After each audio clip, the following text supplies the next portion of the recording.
One of the things I liked about Bruce Willis in these movies was that he wasn't like the unstoppable good guy. Like he got his ass kicked repeatedly.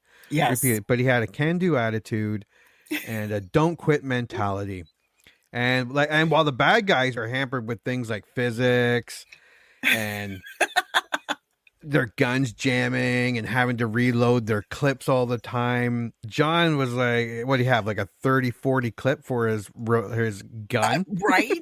At one point when he was shooting, I think it was when the first shootout in the in the annex thing, I was like, dude, how many bullets are in that gun? Lights, camera, and action. Welcome to the I Remember Liking That Movie podcast. Remember those childhood movies you loved? We're going to watch them again and find out if they're still as amazing as you remember. Let's get ready to join Anna and Jimmy as they go back and watch those movies you remember being oh so awesomely good. Horror movies that scared. Comedy movies that dared. And action movies so preposterously ludicrous that they defied the laws of common sense. Now, here's your hosts, Anna Santos and Jimmy Coates.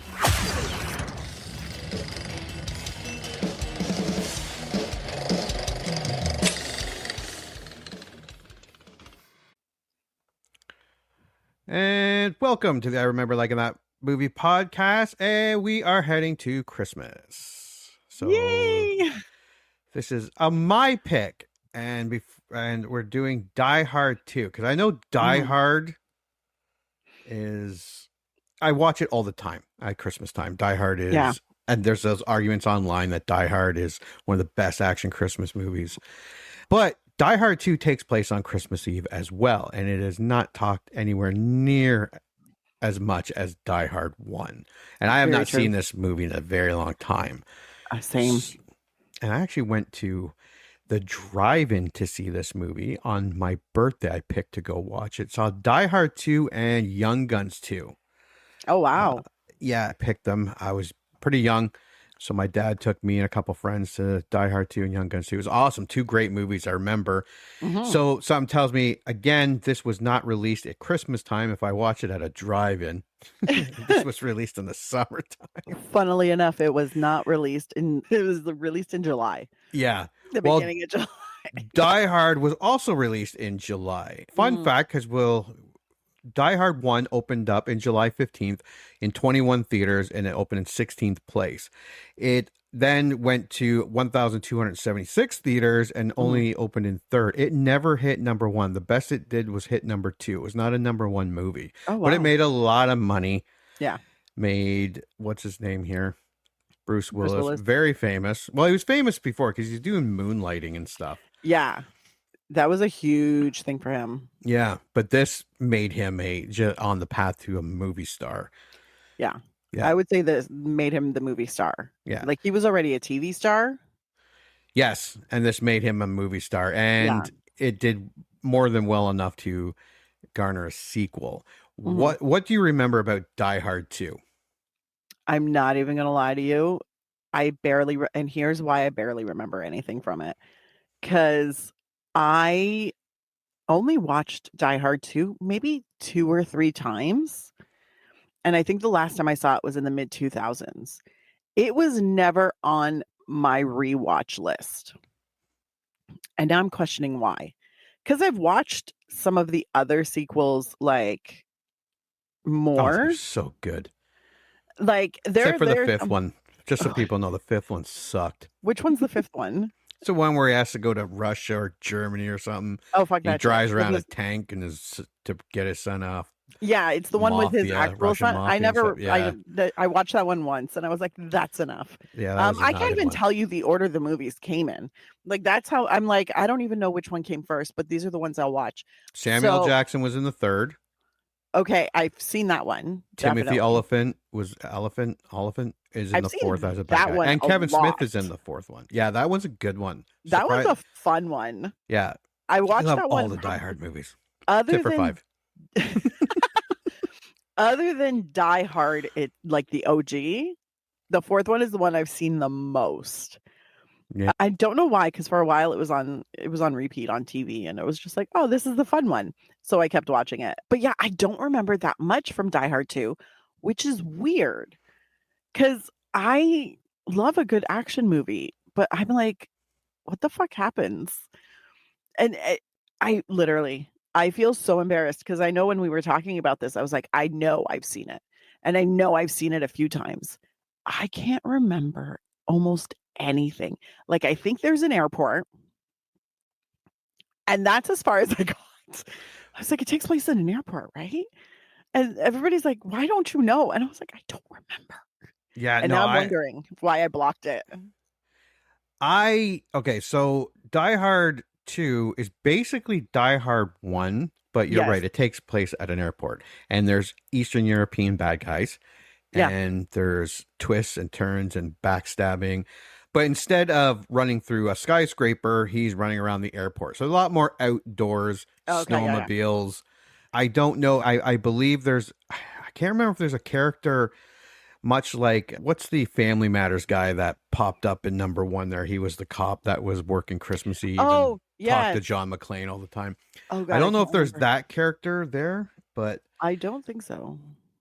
yeah, it's just basically this is the one where he, instead of tying the fire hose to himself and yippee-ki-yay motherfucker and jumps off Yeah. the building explosion. This is the one where he's in the plane and ejects himself as he says yippee-ki-yay and Okay, shoots off see, into the air. Yeah. now that you say that, I'm like, yes, I remember that. You know why? And I think this happens a lot, and this happens also with Steven Seagal movies, because essentially the plot is the same. They just change the place, they change occasional careers, but essentially there's some sort of terrorist.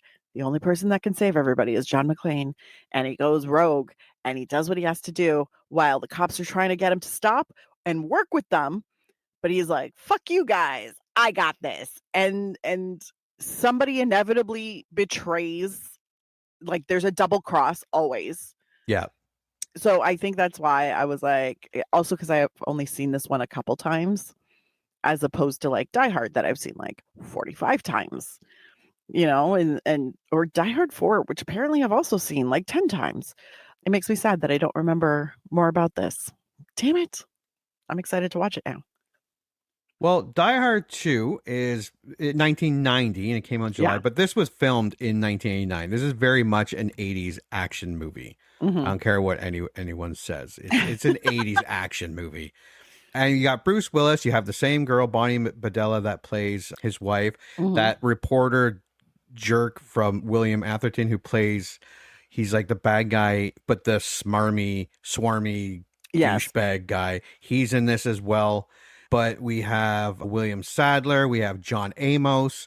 Mhm. There is a lot, again, Robert Patrick, Don Harvey, a lot of John Leguizamo, a lot of faces in this movie that you'll recognize. And yeah, I just remember loving this movie, but I have not seen this in over 20 years easy. I don't Yeah. know why. Maybe because they just make a lot of movies. It's very possible, but it's funny because I think there are movies that you like and you watch when you get the opportunity. Like if it's on and you're not doing anything and you're like, oh, okay, yeah, sure, I'll watch this. But it's not a movie that you actively seek out. And I Yeah. think there are certain movies that like some days you're just like, you know what movie I want to watch? And it'll like scratch an itch on my brain. I want to watch this movie. Yeah. And I don't think Die Hard 2 is that movie. No, and it's like Beverly Hills Cop 2. It's like, it's those movies that Predator 2. I remember Yeah. liking them, but they're not. It's not something that you're like, The originals always take precedent Yeah. when I'm like, I want to watch that type of movie. Oh, I want to watch Beverly Hills Cop, or I want to watch Predator, which we've actually reviewed and mhm, loved both those movies. yes. What do we think a 1990 action movie starring Bruce Willis to a successful original movie sequel budget was? I am gonna say 15 Holy million. shit. What is it more? I just saw it. Oh my God, for 1989, 90? Holy shit! I just saw. $70 million. God damn, they must blow some shit up. Wow. Did Michael Bay direct this? Ma- Oh, Rennie Harlan. Oh, okay. I like We me like some Rennie Rennie. Harlan most of the time. I Actually, know. even his bad movies. I Mindhunters. Yeah, his bad Um, movies are entertaining. yeah, They're not good, but they're entertaining. Driven. That's I think with Sylvester Stallone. I actually like that movie. Deep Blue Blast from the Sea? Past. Deep Blue Sea. Cutthroat Island. Oh, Cliffhanger. Oh, these are produced. Did he direct them? Wait.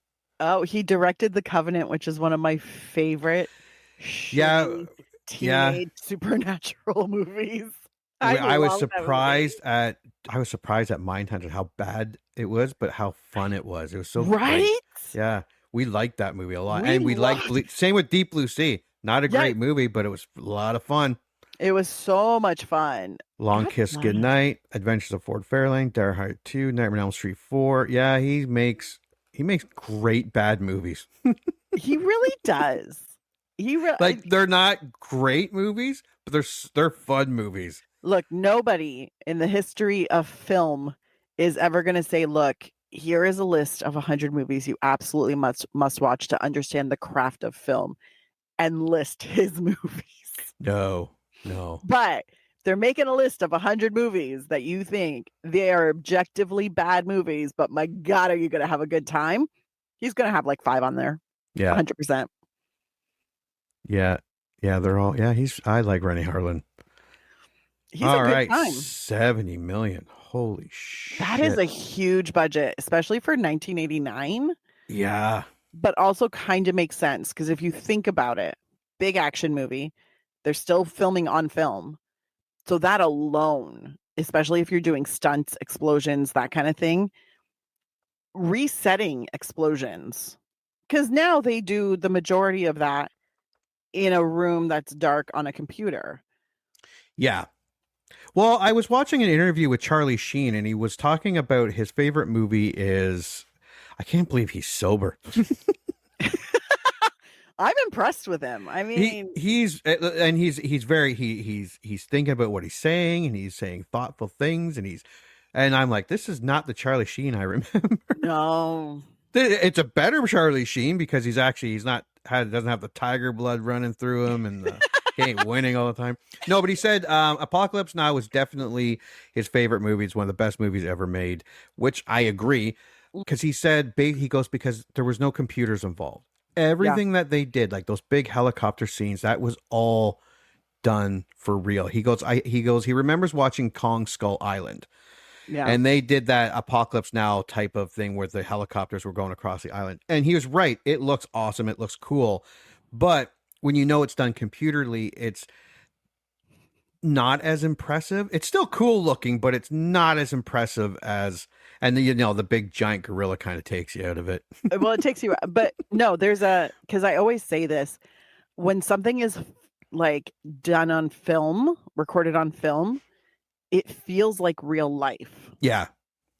So you're more in it. Whereas if it's filmed digitally and there's no shame in it, it makes a life a lot easier as, when you're on crew and for production, it makes life a lot easier and a lot more budget friendly. But there's a crispness to it that the naked eye doesn't get. Yeah. So it doesn't feel like real life. So I think there's a huge difference in the viewing experience. So then when you have something like Apocalypse Now, where it's a real helicopter, it's real explosions, it's like, and they're like, we have to make this look real because film is not forgiving. Yeah. There was a lot more kind of work and technique. Now, how many people say, we'll fix it in post? Yeah. And you're just like, oof. But there was a lot more pre-planning in film back in the day because you had to be ready. You had to have your reserve fund in case something went wrong. You had to have incredible amounts of insurance because you were like, well, nobody's going to believe it. We're going to have to throw Charlie Sheen off this building.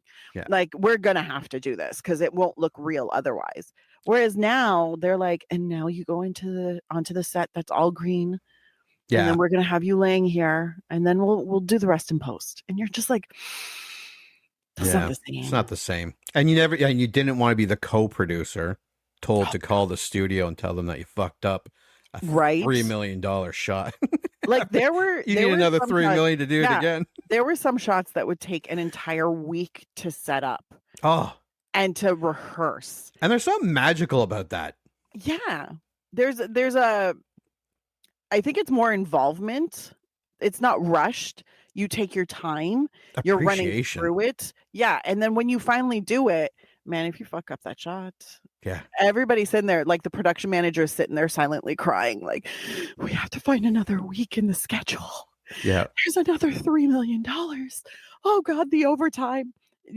And there's an investment where they're like, we need to get it right the first time. And we need to do this. And we got to make it real. And we got to make it feel. And you're just like, yeah. But now I feel like I think directors and some executive producers have that artistic investment in the films. I don't think they have the same kind of investment from the crew. Yeah. Because I mean, that would be so interesting. We should do a documentary talking to crew members who've worked on film versus digital and see what their feelings are. Yeah, because it's not that big of a deal. And you can see why people go, oh, Christian Bale, when you're on film and you have that, and you can only get, you need a certain lighting, you need a certain pyrotechnics or whatever, and then someone fucks it up walking by talking on their phone. You're like, God damn it. But also, even on lower budget things, if it's a very emotionally like heavy film and you have these actors doing this incredible monologue or this intense like scene, and then some guy drops the boom mic in the shot, and you're just like, the fuck are you doing? I would lose my ever loving mind. Yeah. But I mean, like it's a weird, I think film has changed so much that now it's just become about output and money and making which is profit. Too bad. So Yeah, sad. I'm like, I miss the weird directors who they would give a feature, like a studio produced feature to, because they're like, I think this will be cool. And we already had the Die Hard that made us money. Yeah. So let's invest on this weird director instead of making 12 Die Hard clones. Yeah. Yeah. And that's my interpretation. I believe this movie did well at the box office. I'm just gonna. I believe it. Let's take a look, because the first one made about 85 million, so it wasn't a runaway hit. But I think once it hit, like it got just as big or bigger on VHS and TV following. Oh yeah. So I'm like, because if it made 85. And you're like, well, let's make the second one for 70. Something told you that. So I'm thinking VHS really did well. A lot of films, especially in the late 80s, early 90s, like with the uprise of Blockbuster and videos like local video stores. I think a lot of studios kind of banked on that. Yes. Yeah. All right. So Die Hard 2. Yes, it did way more better than number one. Oh, yeah. 240 million. That's impressive. And it actually had, Die Hard 1 had about $11,000 international. International, 122 million. So Die Hard was big everywhere. So yeah, July 6th it was released. Jesus Christ, for a fucking. Although I don't know if this movie would have done as well in Christmas time. No, because this wouldn't have, like, Die Hard wasn't marketed as a Christmas movie. Neither is this one. They generally don't, like, only in recent, I'd say in probably the last decade, have Christmas like violent Christmas movies or action Christmas movies. That's the only time they've kind of found their niche, because before that they were kind of relegated, where they were just like, that's not an actual Christmas movie. Yeah, so like, we're not marketing, but lately they have. Well, Die Hard 2 opened July 6th. It was number one this time. Nice. With 21.7 million. It went ahead of Days of Thunder in its second week. Dick Tracy in its fourth week. Jetsons, the movie, opened that same one. Oh, wow. Total Recall. These are a lot of good movies. Another 48 Hours. Yeah. RoboCop 2. Ghost Dad. Oh my God, Ghost Dad. And Pretty Woman. Pretty Woman was number 10 in its 16th week. That movie's a classic. Good. We should totally watch that for Valentine's Day. I haven't seen that in a while. We did do pretty. Oh no, we did. We did My best friend's wedding. Yeah. Yeah. Which we realized her character was horrible. She was such A a horrible person. person. She's so terrible. Yeah, so let's go watch her be a whore and see if she's a She good was a better person as a whore. So, and it remained number one in its second week, and Ghost, it beat out Ghost, Oh. opened up number one. Some tells me that movie made a ton. Yeah, 217 million. It did okay. I also hate that movie. The Jungle Book re-release. There's our re-releases. The Yeah. Adventures of Ford Fairlane, also directed by Rennie Harlan. I've never seen that. Actually, it's not as bad as I thought. I haven't seen that movie in a long time. Quick Change with Bill Murray opened up. Oh, shit. That's the one where they dress as clowns and rob the bank. Yeah. Yeah. So it had 2 weeks at number one, then number 2, 5, 6, 9, 11. So yeah, it made a lot of money. It spent the first like month-ish in over 2,000 theaters. Like that's a crazy release. Yeah. For a number of theaters in like the late 80s. That's crazy. How much did he get for this one? Oh, He got paid $7.5 million. He got Nice. $5 million for Die Hard. Oh, I remember that. That was a big deal because he was basically an unknown movie star. Yeah. And they got him. He got $5 million for it after a couple people turned it down. They got $7.5 for Die Hard. Got a lot more for back end. $15 million for the third and $25 million for the fourth. Shit. Holy crap. Wow. That's just good business. Yeah. But also annoying business. But anyways, we're not going to get into it. All right, so let's take a look. Die Hard 2, for those listening, the poster. It's Die Harder up top, Bruce Willis, the plane going down, Die Hard 2, movie credits. Yeah, it's a good poster. It's a Yeah. It tells the story. Yeah. Sweaty John McLean, plane Things are about to gonna crash, blow up. airport in flames. Yeah. And the tagline, Die Harder, which I love. Yeah, Die Harder. That's awesome. It's just like, I still know what you did last summer. Even though I know what you did the summer before last, but it's fine. All right, let's take a look at Die Hard 2 taglines. I'm going to say there's not a lot here, but I think Die Harder is probably the only one they really had. Well, wrong place, wrong time, same John McClane. Oh, that's not bad, actually. Yep. Die Harder. Yes, classic. They say lightning never strikes twice. They were wrong.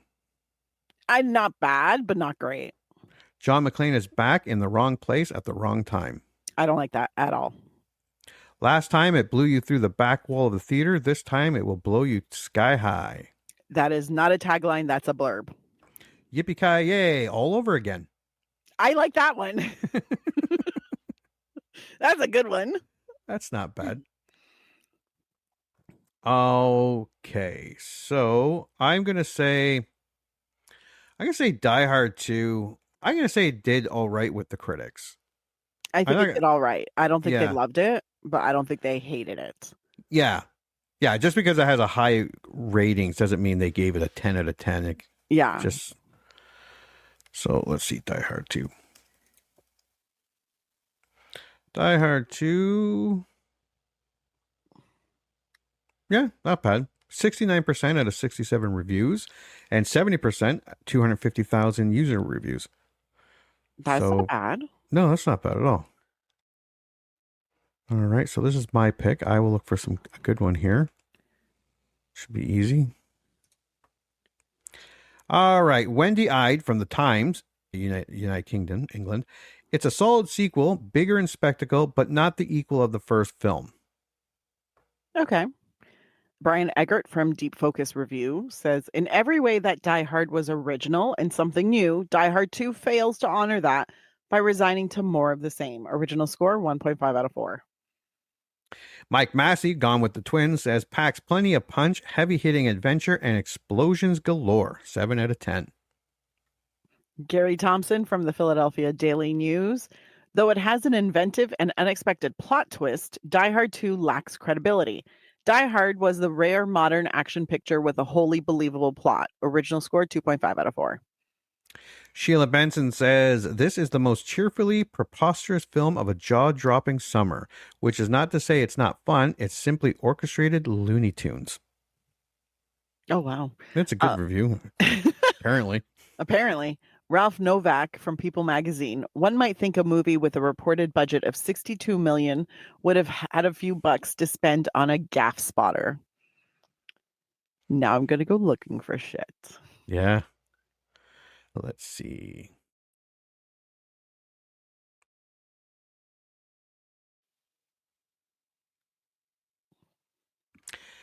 Jimmy O from Joe Blow's Movies. It's while this sequel may not rise to the heights of the classic first, it is still a damn fine flick with lots to love. 8 out of 10. David Starrett from the Christian Science Monitor. As vapid as it is violent. No score. Roger, this will be my last one. Roger Ebert, Chicago Sun-Times. This is terrific entertainment. 3.5 out of 4. And Jonathan Rosenbaum from the Chicago Reader. If your idea of a good time is watching a lot of stupid, unpleasant people insult and brutalize one another, this is right up your alley. No score. All right. IMDb. Okay. 401,000 user ratings. Give it a 7.2 out of 10. Oh. That's pretty high for over 400,000 people. A little over 2 hours, 18A, 1990. Okay, I will start with 10. Mm-hmm. If I can find the goddamn... Here we go. 10. This is the best sequel ever. Here we go. This is Rainbow Machine, gives it 10 out of 10, and says nostalgic and incredibly entertaining. Oh, interesting. Let's see. Dying just got that little harder. Old Joe, 9 out of 10. Bigger, not better. 8 out of 10. Masonol. Die harder and more violently. Vieric 213, 7 out of 10. Okay. If you like Die Hard, you'll love this. R Max, prison number 304823. They say lightning doesn't strike twice. They were right. Curiosity killed Sean, 5 out of 10. Okay. DRT Chuck 75952 says this one gets worse and worse with each watch. 4 out of 10. Die Hard 2, The Insult. Scott 699, 3 out of 10. Jeremy Ukart says Die Hard 2, everything a sequel shouldn't be. 2 out of 10.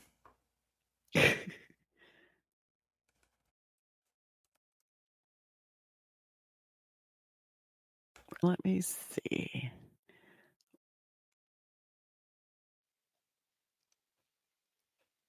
Man, the 1 out of 10s are not that Funny. entertaining or funny.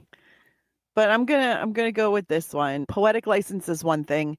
The plot is so implausible as to go and see Jesus walk on water down on the duck pond. Adrian G. Pop, 1 out of 10. All right, I think we got everything. Let us take a look at the trailer, and then we will make our predictions. Listen, honey, when you land, can we check into a hotel or leave the kids with your parents? Order some room service? You're on, Lieutenant. I'll see you in about a half an hour, honey. Jingle bell rock. Christmas Eve. Is there a cop on duty around here? Airport police. Go get him. Jingle bells swing and jingle bells ring. Washington, D.C. International Airport. What's this about? Oh, just a feeling I have. Ouch. When you get those feelings, insurance companies start to go bankrupt. The tower's lost control. Instrument landing system is down. Backup systems won't come up. We've got blizzard conditions. Zero visibility. Attention all controllers. We have a code red alert. There's panic in the air. This is a professional mercenary. You got the world's biggest drug dealer on his way here now. What do you need, a slide rule to figure this out? You get the hell out of my office before I throw you out of my damn airport. And terror on the ground. Who is this? Who I am is unimportant. What I want is very important. Oh, we are just up to our neck in terrorists again, John. But for police officer John McLean, But I'm right. it's just another Christmas. You're the wrong guy in the wrong place at the wrong time. Story of my life. Slaughter cells maybe 2 hours. After that, those planes low on fuel aren't going to be circling. They're going to be dropping on the White House lawn. Any attempt to restore your systems will be met by severe penalties. Somebody out there. It's McLean!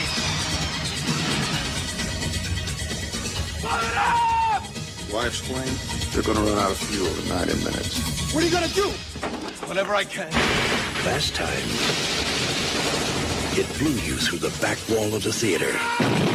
Got a cowboy ride too rough? I don't like to fly. What are you doing here? I don't like to lose either. This time, it'll blow you sky high. Was what you expected? No. This is just the beginning. On July 4th, Die Harder.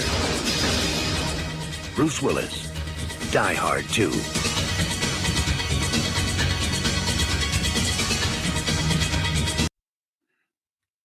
That was fun. That was fun. That's an 80s action movie. 100%. It was funny because as I was watching it, like flashes of scenes were popping into my head, and I was like, why haven't I watched this again? Like, Yeah. why is it not on my rewatch list? Because this movie looks like super fun. Also, the amount of faces I recognized. Oh shit, yeah. There's tons in this movie. Like, So many, including one of my favorite actresses, Sheila McCarthy. She's in everything. She is Canadian. She's in everything. Even if she just pops up for like one teeny tiny scene, I'm like, my God, she's here again. and that one cop, he's the guy from NYPD Blue, right? Yes, yes. Yeah. Dennis Franz. Yes. Yeah, no, there's so many people in this So movie. many. Yeah. And yeah, it looks fun. It looks cheesy, but it's an 80s action movie. It's not okay, so it's not going to be as good as Die Hard 1. I know that. No sequel, very rarely is a sequel better. It just doesn't happen. Mhm. I mean, the odd time it happens, but 9 times out of 10, the sequel. But this looks like a lot of fun. I think I'm going to like it. I think I'm going to like it too. I also think we're going to have a lot of, not really complaints. Oh, God bless. Yeah, got on Look at DVD. you with the DVD. Still wrapped up and everything. Mm. I think it's on Disney because I think It this is on a Fox Disney. movie. Yeah, Yeah. it's a Fox movie. Yeah, so yeah, Disney. I don't know when if I forget it down here, I might just watch it on Disney. I mean, valid. That's what I'm going to do because I'm positive I don't own it on DVD, nor am I going to buy it on DVD. All right, well, okay, so we both think we're gonna like it. Looks like a great cheesy 80s action, but we are gonna go watch it, and then when we get back, we are going to review it. You heard them. Movie time. Let's all go to the lobby and get ourselves a treat, and then watch a classic kick-ass movie from whenever the one we're about to watch was made.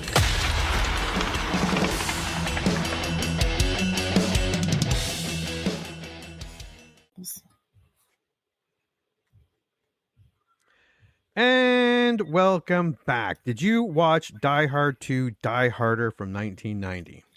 I did indeed. What's your initial thoughts? Okay, look. I liked it. However, it really is just the first movie, but at an airport. So Yeah, it pretty doesn't much. have some of the magic that Die Hard has. But I mean, it's still a very enjoyable like action movie. Yeah. It felt almost repetitive. And that hurts my heart a little bit. It hurts my heart a little bit. But I mean, it was still a good action movie. And I think if this if this is your first introduction to Die Hard, like if you watch Die Hard 2 and then go back and watch the first Die Hard, you're not going to get some of the jokes in this one. Yeah, no. Yeah, like, but you're essentially watching Die Hard just at an airport. But I still enjoyed it. Oh my God. What are your initial thoughts? No, I really enjoyed it. There's a lot of things like plot holes. My God. Oh, so many. Don't even get me started. Okay. So many. One of the things I liked about Bruce Willis in these movies was that he wasn't like the unstoppable good guy. Like he got his ass kicked repeatedly. Yes. But he had a can-do attitude and a don't quit mentality. And while the bad guys were kind of like they were hampered with things like physics and their guns jamming and having to reload their clips all the time. John was like, what do you have? Like a 30-40 clip for his gun? Right? At one point when he was shooting, I think it was when the first shootout in the in the annex thing. I was like, dude, how many bullets are in that gun? I'm like, and the other guy, the bad guys, they keep having to fucking take out their clip and reload and shoot back at him. And he's just fucking like, fuck me, dude. Apparently they don't have the magic McLean clip. No. Never ending bullets. No. And as I love the scene, but the grenade scene. Oh my God. In the helicopter, because it was a great scene of just John McClane seeing all these grenades popping all around him and landing in the cockpit with them. But it is impossible for him to have had enough time. Oh my God. To get into the seat. Yeah, they landed all around him. He's watching them. He jumps into the seat, looks for the buckle. Yeah. The eject thing. I'm like, those grenades should have went off like 2 minutes ago. 100%. It was an awesome scene. Just the look on his face as the grenades rained down on him. Yes. But I'm like, come on. But I mean, that's the magic of a good action movie. Yeah. Where you're just like, none of this is possible, but my God, is it entertaining? Yes. Yeah. Like, and you got to have the moment for him to look at all 3 grenades falling in succession into this cockpit that he's in. Yeah. And you have to have that moment of him staring at them, looking hopeless for a hot second, and then figuring, I need to save myself, and seeing the eject thing on the seat and being like, I know. But by then he would have been blown up. Like, yes, basic military math. He would have been dead. But God bless. I mean, it's John McClane. Well, Google is saying like a time fuse has a delay of approximately, depending on the grenade and who made it, 2 to 5 seconds. And you're like 1,000, 2, 1,000. That's really quick. 1,000, 2, 1,000, 3, 1,000, 4, 1,000, 5. That's not bad, but that's not going to get you that scene. That scene was like 2 minutes long. Well, also because by the time the 3rd grenade falls into the cockpit, 5 seconds have elapsed. Oh, yeah. Easy. The first one should have been going off. Why are all 3 of the grenades going off at the exact same time? The math ain't mathin', but that's okay because John McClane. Yeah. No, I really enjoyed it. It is a lot like number 1. Yes. But very Christmassy. A lot of Christmas in this movie. The Christmas music, and my God, the smoking. I haven't smoked in like 12 years, but I really wanted to smoke watching this fucking movie. Can I tell? As soon as he lit up that cigarette in the airport, I was like, oh, better times. Because I am still a smoker, and yes, it's on my list to quit at some point, and I keep hoping I will. Maybe when I have less stress in my life. But like watching him light up that cigarette indoors at an airport, because we all know, especially if you're on like a long haul flight, like anything over say 3 or 4 hours, like because I'll fly to Europe, that's 7 or 8 hours on a plane, and you can't smoke for 3 hours before you get on the plane. Yeah. So already at this point, you're at like 10, 11 hours without a cigarette. And then there are always stupid people at the airport, on the airplane. There are people hitting you with your bags as they're trying to like rush off the plane. And you're like, buddy, we're all getting off the same plane. Calm down. Yeah. But you can't have a cigarette as soon as you get off because you got to get your luggage. You got to get whatever. So by the time you get out, and now you can't just walk outdoors and smoke. You have to find a smoking area. And I'm like, I am now hitting 12 hours without a cigarette and 12 hours with a bunch of stupid people in a flying tin can. I need to have that cigarette before I kill someone. So just watching him light up in the airport, although I will say the last time I went to Portugal, which was in 2019, they still had a smoking area in the airport. And behind glass doors and shit. Yeah, and, it's like a little enclosed room with incredible ventilation. But I was like, oh, I could do this before I leave the airport. I bet it smelled great. Actually, honestly, did they have the innovation. ventilation? Okay, they had incredible ventilation. Like it didn't even, because here when we had smoking rooms, it looked like a fog had settled in. Yeah. It was just, not there. You couldn't even see, like, as soon as you like exhaled, the smoke flew into the ceiling and it was gone. And I was like, this is amazing. Yeah, last time I was in a Cuban airport, not so much. You could barely see the people in the room. I know. And you're just sitting there going, ventilation, my friends. But that's why and I always have to use the bathroom because I don't like using the bathroom on the plane. Yeah, no. No, I'm like, nah, it's okay, thanks. If I can avoid it, I do. Yeah. So I'm rushing off the plane to go to the bathroom. It's maybe a step up from a bus. Barely. It's very. I've been on some bus bathrooms that are better than plane bathrooms, which is saying a lot because normally bus bathrooms are disgusting. Yeah. Train bathrooms aren't so bad. Yeah, I could see them being better. Yeah, they're slightly better, but they're also bathroom in a McDonald's. What's wrong with you people? Bathroom at the McDonald's at Queen and Spadina. That's taking your life in your hands. Yeah, I'm sure different plate. Yeah. But anyways, the point is, I miss smoking in airports. Yeah, and that's what I mean. He was smoking nonstop. Like he even said when he was running, he's like, I gotta quit smoking. Because he was smoking a lot in this movie. But he was running without like dying or coughing up a lung. So yay him. Yeah. Solid. No, the bad guys were good. What's his name there? I didn't need to see his naked Tai Chi. Yoga. Yeah, the naked yoga or naked Tai Chi. That was William Sadler. Great shape. Oh my God, incredible body. He worked out. It was like he's 75 years old now. I was gonna say he was a lot younger then because we didn't see his balls hanging down past his knees. This was also 1990. Yeah. So if you think about that, it's been what, 35 years? The man was 35 years old, and that was his body. I'm impressed. I was like, that's a naked man doing Tai Chi. That's a lot. I love John Amos. Oh my God, yes. One of my favorite is like Good Times.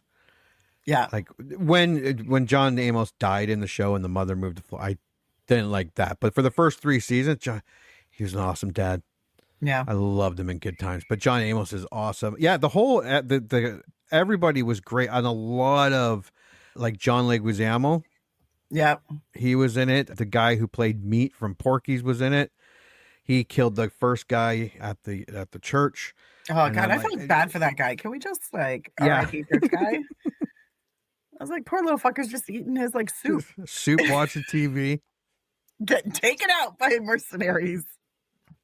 Is it Robert Patrick? Terminator 2? Yes, yes. He was in it. So young in this. Don Harvey. A lot of faces from a lot of different you'll recognize from TV and movies. Yeah. And Sheila McCarthy, my favorite Canadian actress, who pops up in everything. She was the persistent reporter who kept going into all the restricted areas. And I was like, yes, Canadian persistence.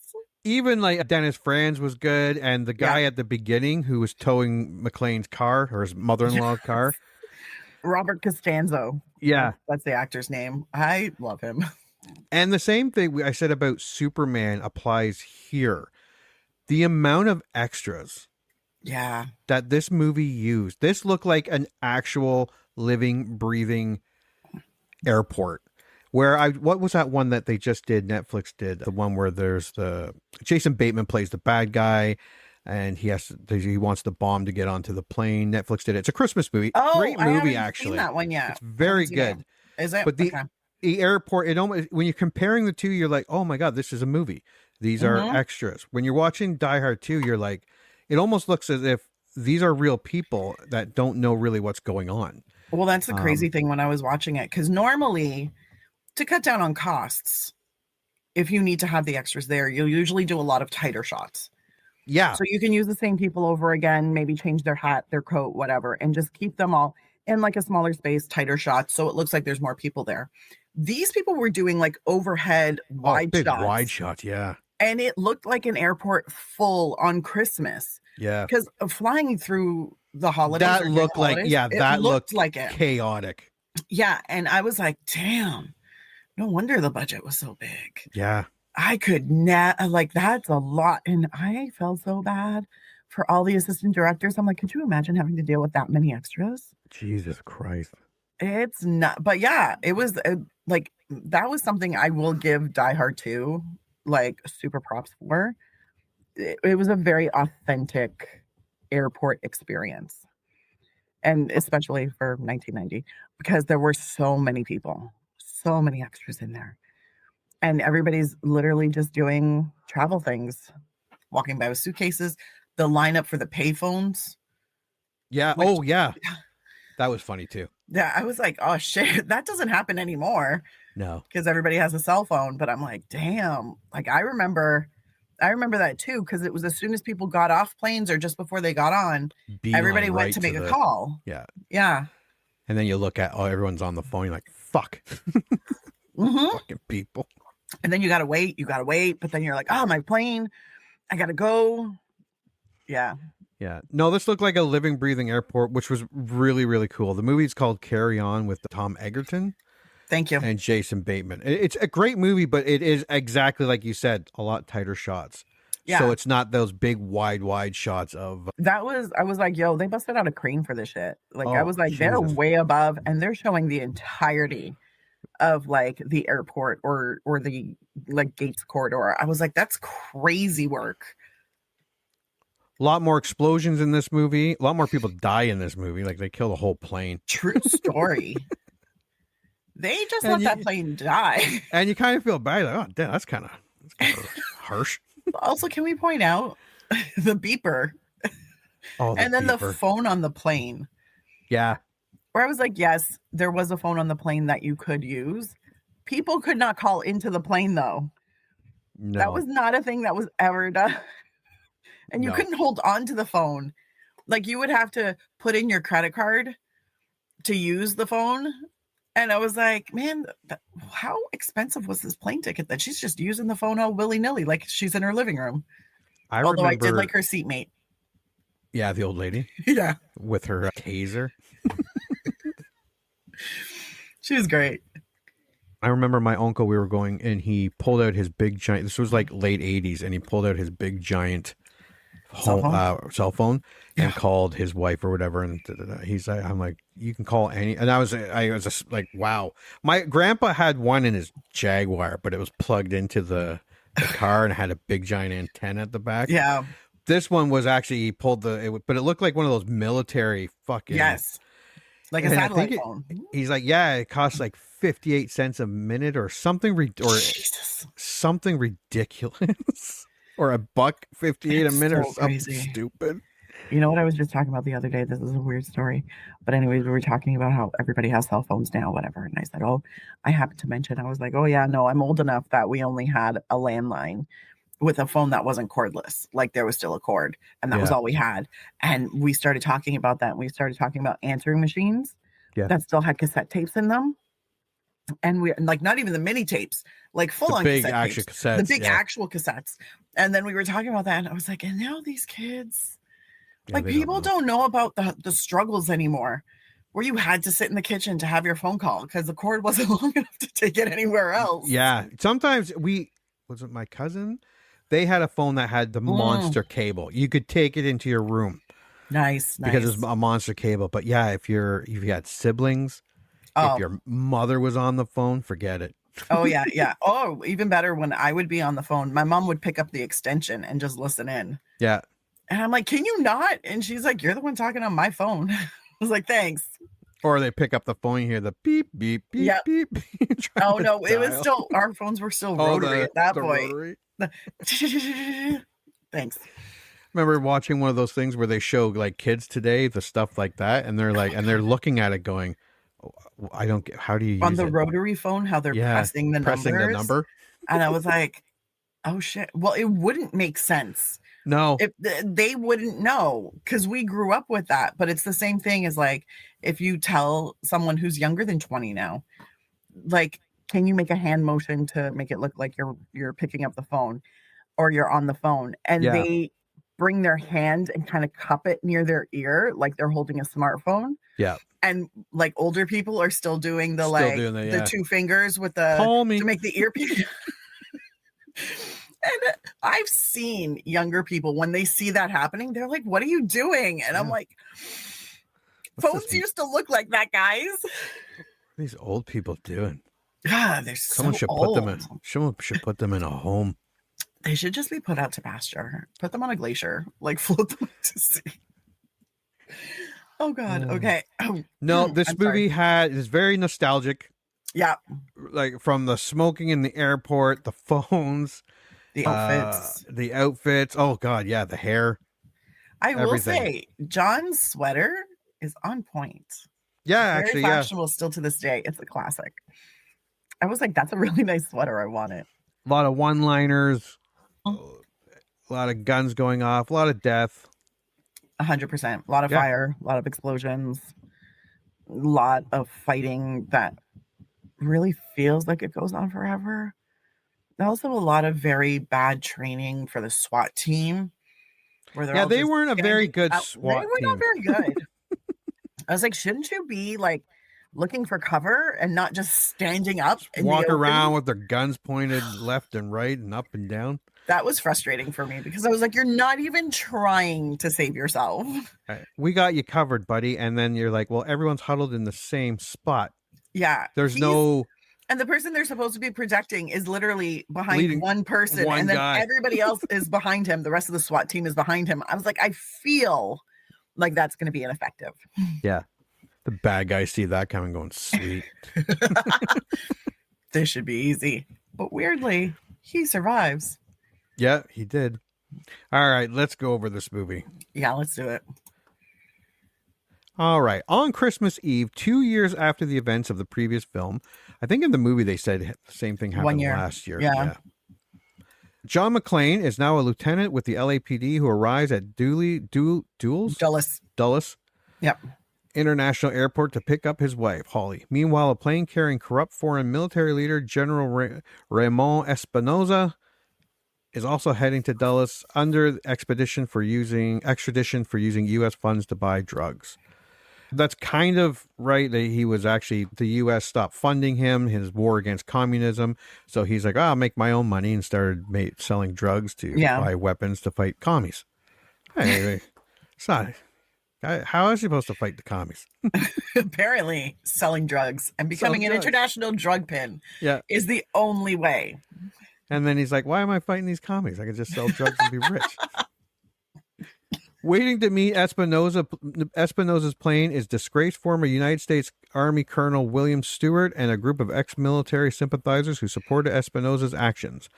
McLean follows two of Stewart's men into a restricted baggage sorting area where a gunfight ensues. This is where John McLean fired off at least 50 bullets and I think reloaded once. Towards the end of it, yeah. Yeah. And these bad guys had to constantly reload their guns and one, I think it jammed on him a bit and he had to get turned back or duck back down and take a look at his gun. Like these guys, it was reality on his part, but Bruce Willis is untouchable. Yeah. He kills one man, but the other escapes. Other than that stupidity, it was still a good chase throughout the airport thing. I like that they did it in the luggage kind of back area. Yeah. So you have all of the like not escalators, the movators and the the word? Conveyor belts. The conveyor belts with all the luggage. And it is a bit of a maze, or at least it used to be. I don't know what it's like now. But it's a good little maze. So it makes for a really great like hide and seek kind of gunfight. Yes. Because I like when he loses his gun and it hits one of the conveyor belts, it just goes with the luggage. And he's fucked. And he has to pick up the golf club. As you do. With the help of his friend Sergeant Al Powell, he discovers that the dead man's fingerprints corresponds to an American soldier who was listed as having died in a helicopter accident 2 years earlier. So now he knows that they're mercenaries. These guys are professionals. Yes, and he figured that out all by himself because Captain Carmine Lorenzo didn't want to know who the dead guy was. He's like, we'll figure it out eventually. It's fine. We'll get to that. It's okay. We'll get around to that at some point. He did kind of make a good point. It's not a good point, but it is a point where it's like, dude, this is Christmas fucking Eve, man. Look how many people are here. You want me to shut down the airport? You know what will happen if I shut the airport down? Look, while I think him saying no to shutting down the airport might have worked a little bit, I think he really should have taken the 2 random people shooting at someone else a little more seriously. Yeah. Yeah. A little more urgency, you know? They weren't just people stealing luggage. Exactly. Yeah. McLean reports his concerns to the ill-tempered airport police chief Carmine Lorenzo and air traffic control director Ed Trudeau, but neither believe him. Stewart and his men, operating out of a church on the outskirts of the airport, cut all communications with incoming airplanes, disable all runway lighting, and demand that Espinosa's plane be allowed to land without interference. Again, this is kind of a really loose plot.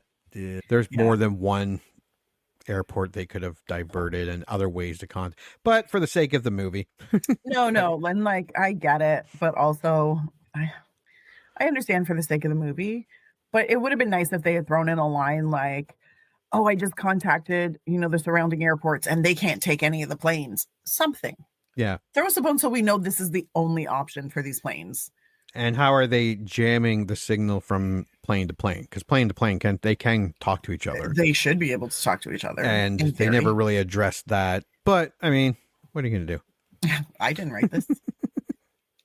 Under Stewart's direction, Trudeau orders all air traffic controllers to have all planes in Dulles airspace hold in the air despite their low fuel warnings.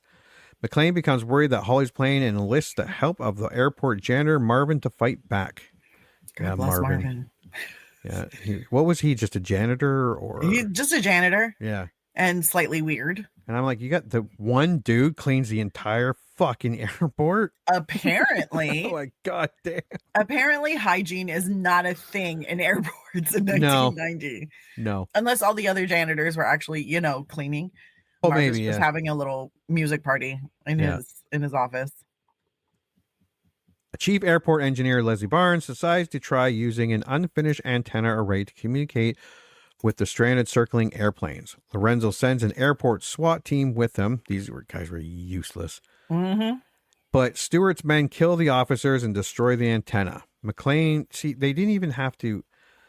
They just needed one guy watching. They're sending a SWAT team and then blow up the antenna, and that would be the end of it. Yep. You didn't have to kill 5 of your men having a shootout with the worst SWAT team in DC. McLean's, they were real relaxed on that moving walkway. They were so. Yeah, because when you see that, even in news footage, you see them they're very. They look like they're looking around. They're very observant. They're running around. Yeah, these guys were leaning around, just being like, "Don't worry, we got you." This is surprised one didn't pull out a cigarette. Yeah, one ran off to get a and pop. Nobody flagged where they were like, "Why are there workers here on Christmas Eve?" Yeah, are those guys supposed to be painting? If they're union, Christmas they're Eve? not there. Christmas Eve at night. Come on, red flags. Yeah, they didn't take any of that. Nope. McLean saves Barnes and kills Stewart's men in turn. In retaliation, Stewart crashes a British airliner, killing everyone on board by impersonating air traffic control and faking the airplane's altimeter, reading by calibrating sea level, leaving a powerless McLean distraught for being unable to save the passengers. Yes, this is, again, another actor. The pilot was, what's his name from Cole Deep Space Nine? Cole Meany. Plays O'Brien. Awesome. I love him. Even in non-star, he's great. I love that man has had such a great career. Yeah, he's played a lot of different characters. So many different characters for so many years. Love that man.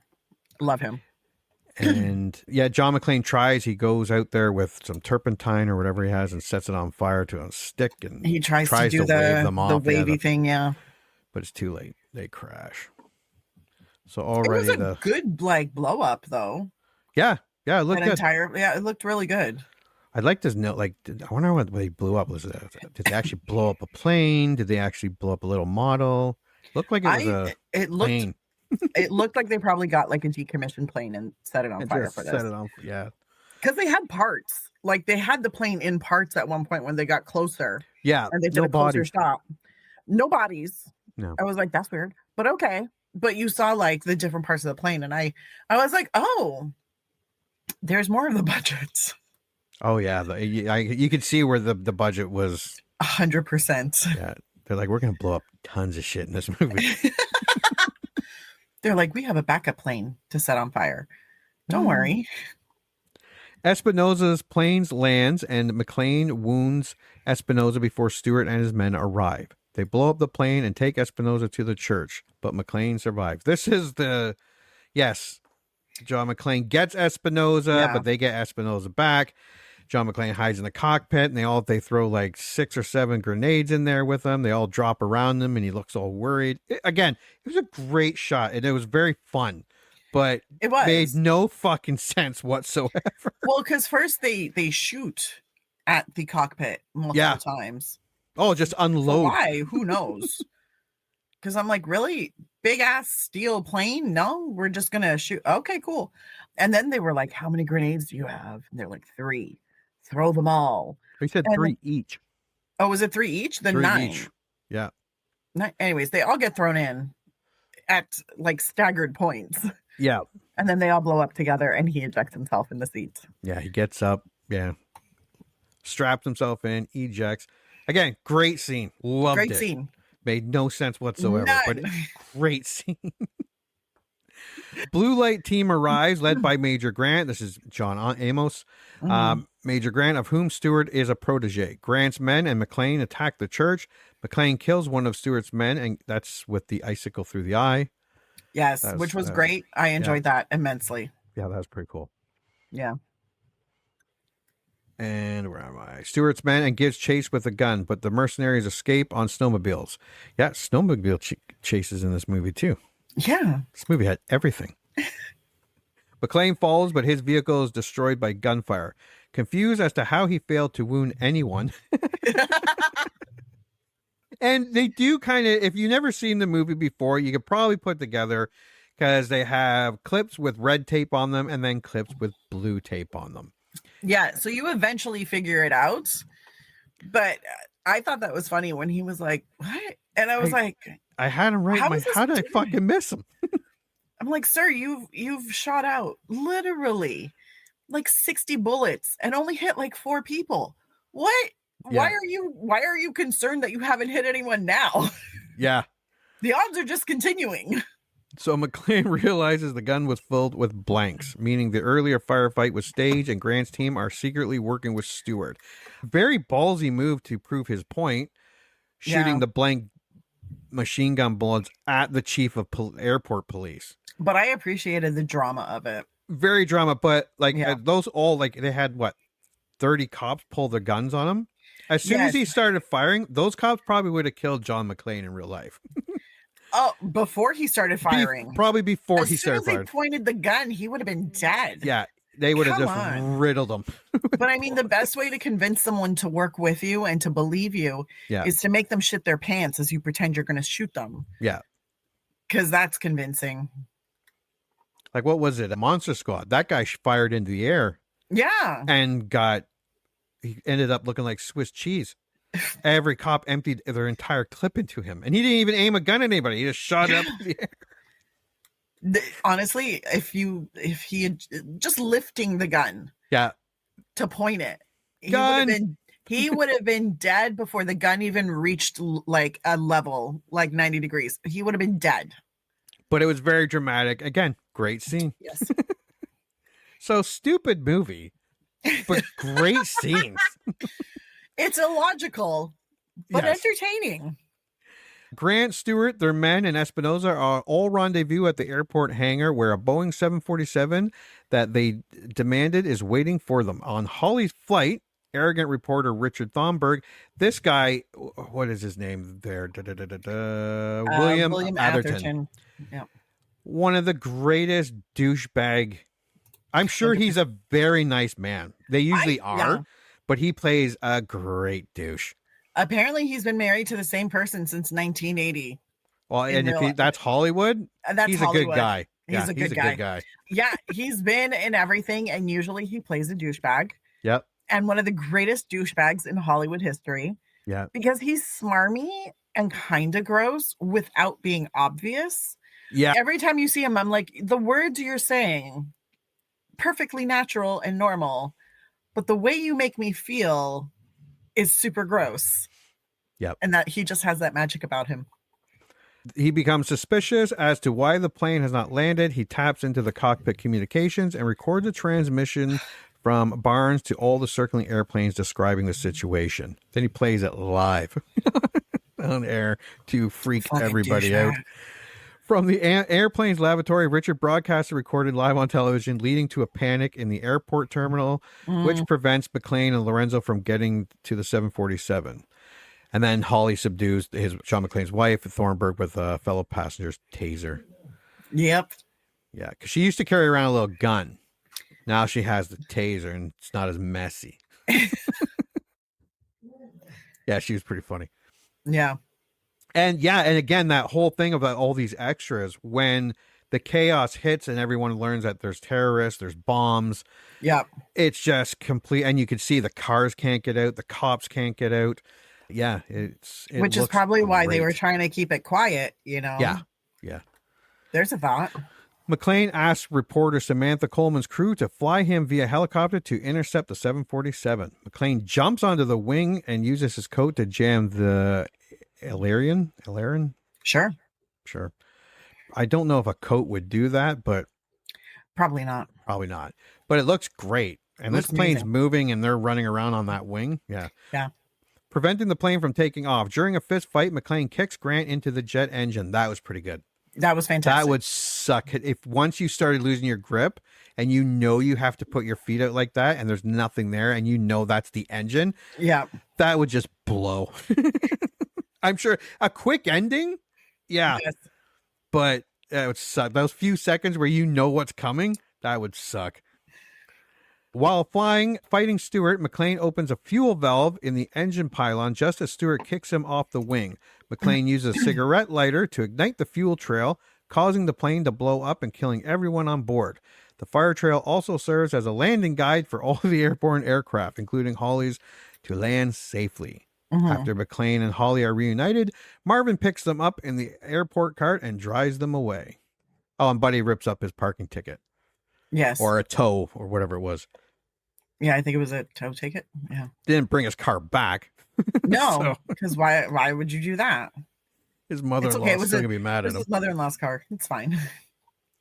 And that is our movie. All right. What's your score for Die Hard 2? My score for Die Hard 2 is a very solid rent it, unless you're a super Die Hard fan. If you're a super Die Hard fan, like if Die Hard spoke to your soul, you should buy Die Hard 2. But this is a very solid rent it. It's a very entertaining, yet so illogical action movie. It is very Christmassy, and you do feel the craziness of Christmas in it. Because I think that adds tension to it.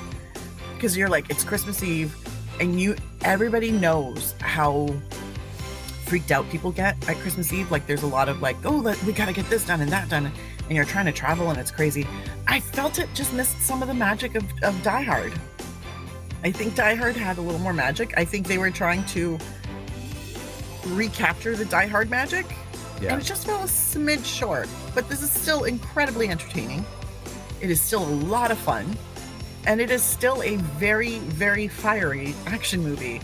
And I think everybody will enjoy it. So, yeah. Solid rent it or cheap buy it.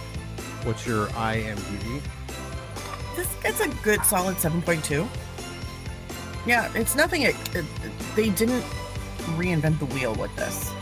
No. It's a solid action movie with lots of explosions, lots of shooting, lots of fighting, lots of blood. Everybody's bleeding at some point. Lots of inept, law enforcement.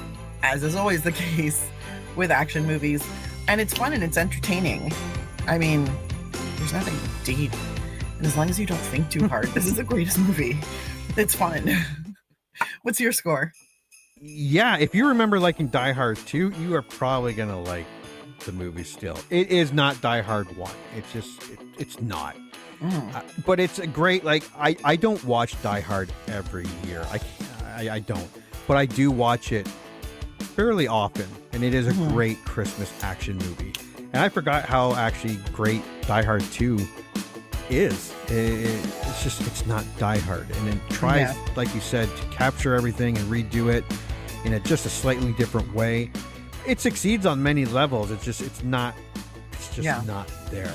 But it is very Christmassy. Lots of explosion. A lot of it makes no fucking sense whatsoever. But that's okay because it's entertaining. Yeah. It's so entertaining. You don't care. It's just fun. It's just a fun movie. I actually say buy it. Can you see it there? Yeah, ish. Sort of. Yeah. Your green screen is fucking with it. I would love to. I would like to watch Die Hard 5 again because I did not like it the first time I watched it. I never watched it since. But all the Die Hard movies are great other than the fifth one. But this might be the worst. And if this is the worst other than number 5, that's not a bad thing. Like Die Hard with Samuel L. Jackson with A Vengeance is friggin' amazing. Live and Die Hard or Free and Die Hard with... Live Free or Die Hard. Live Free and Die Hard with Justin Long and all that. Another amazing movie. Like that one's so much fun. That one's probably my favorite. It's like it's a great series and this is a great addition. And you might want to pair it with Die Hard on Christmas. You might want to give Die Hard 1 a break and try this one year. It's definitely worth it. I say buy it. I would give it a 7.5. Yeah, no, I had a lot of fun watching this movie. It was still a very entertaining movie, but I think the similarities between this one and OG Die Hard, like for basically the entire plot, and then on top of that, some of the similar jokes, or they were trying to like reference back to the first one. Yeah. I think that's where this one kind of fell short a little bit because it felt like they were trying to be Die Hard and not just the continuation of John McClane having to fight terrorists on Christmas. Yeah. You know, I think if they had not bothered referencing the first one so much, like with similar jokes, similar sayings, like he yippee-ki-yayed in this one too. Yeah. It didn't have the same impact. No. It felt like a throw-in, and I was like, so it's moments like that you're like, but overall, it's a fun little movie. Yeah. Yo, spike your eggnog and like watch this. Yeah, no, it's great. It's a great Christmas movie. Yeah. Yeah, it's right up there with Reindeer Games. Shut up. I don't think I liked Reindeer Games either, but I was like... Actually, I think we did like Reindeer Games. I think we liked it. We didn't love it. We didn't love it, or it was so bad. It was kind of good. It was along those lines. It was... I'm going to have to rewatch it. Yeah. What our review was, because I was like, what? Did I... Well, I saw it pop up on my Amazon on 4K for an early Black Friday sale. Oh, there you go. Ooh, and I'm like, wait a minute. Did I like that movie? Before I waste money on it. Hilariously, I had to buy the digital version so that I could watch it because I was in the Dominican Republic. That's right. I might have bought the digital version. Yeah. So I bought the digital version. Maybe I'll watch it again this. Yeah. Yeah. I mean, it's Christmas adjacent. Yeah. Yeah, they wear Santa Claus outfits and stuff. Yeah. Yeah. I was thinking about that in Black Christmas, the first one. Oh, yeah. Such a creepy movie. So fucking creepy. I want to do like my Christmas horror night. So Black Christmas, Violent Night, because I really like that one. Yeah, I love that. And then I haven't seen Silent Night either. The new one with what's his name? I haven't seen that either. Last year. No. Better Watch Out was great. Oh, so good. The one with William Shatner's great. A Christmas Horror Story or something like that, where it's different horror stories. I haven't he seen does that. He does a radio show, and they all tie in kind of together at the end. I think I have seen that one. Oh my god, yes, I love that one. Yeah. And Krampus. Oh, Krampus, I love. I love Krampus. That's a great. So good. Movie. Oh, yeah, I have seen A Christmas Horror Story. Yeah. No, Die Hard 2 is awesome. Yeah, it's definitely worth. You might not want to watch it every Christmas, but It's definitely once in a while to put it on. Actually, it doesn't have to be Christmas either, but No, helps. but I mean, it's fun if you want to do like Christmas action movies, Die Hard 1, Die Hard 2, Yeah, Lethal Weapon some 1, some beverages Reindeer of the adults. Games. Yeah. Reindeer Games. I Throw can't that remember in if I there. liked it or not. I almost bought it, and I'm like, dude, yeah, I don't know if we like this movie. I'm Like, gonna shut check up, in. it's on sale. I'm gonna check in with the podcast. Yeah, that we I'm gonna- did on the it, ending. and I'm gonna be like, let me see, did we like it? Yeah, at the end, it's like, this movie fucking sucks. Yeah, because as soon as I said like, oh God, we didn't like it, and then I was like, wait, but did we? I can't remember. I still whatchamacallit, someone either mentioned Weekend at Bernie's, Yes. or I saw it, and I'm like, ooh, I'd like to watch that. And I'm like, wait a minute. No, I don't think I liked Weekend at Bernie's. Can I tell you how many times that's happened to me where someone's like, oh, Weekend at Bernie's, that movie was amazing. And I'm about to agree with them. And then I'm like, wait a second. Wait a second. No. No, I When don't was think the it was last as good as I time remember. you saw it? And they're like, oh, like 25 years ago. And I'm like, then you don't remember it. Yeah. Yeah, but I'm still like, yeah, Weekend at Bernie's. No, I don't want to watch that. Yeah. Or do I kind of want to watch it? I can't remember. I don't think I really liked it. Yeah, well, we hated that movie. I liked it more than number 2. I remember that. Number 2 was atrocious.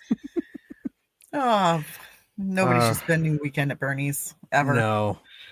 All right. Anything you want to add to Die Hard 2, Die Harder? Nah, I think I'm good. All right. Well, thanks for coming back to the 90s and going over Die Hard 2. And until the next movie we remember liking. Congratulations.